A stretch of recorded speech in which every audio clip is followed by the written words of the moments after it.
ఉత్తరప్రదేశ్లోని వారణాసిలో ప్రధాని మోదీ పర్యటన కొనసాగుతుంది. కాశీ విశ్వనాథ ఆలయాన్ని ప్రధాని మోదీ దర్శించుకోనున్నారు. హార్దోయ్ గంగా ఎక్స్‌ప్రెస్‌ను ఇవాళ ప్రారంభించనున్నారు. అనంతరం ప్రధాని మోదీ బహిరంగ సభ నిర్వహించనున్నారు.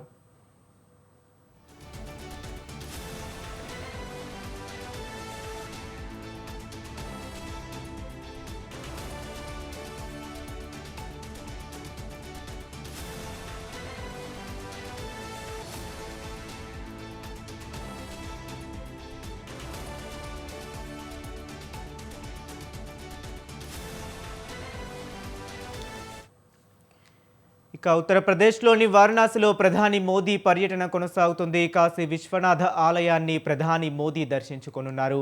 హార్దోయ్ గంగా ఎక్స్‌ప్రెస్‌ను ఇవాళ ప్రారంభించనున్నారు ప్రధాని మోదీ. అనంతరం ప్రధాని మోదీ బహిరంగ సభ నిర్వహించనున్నారు.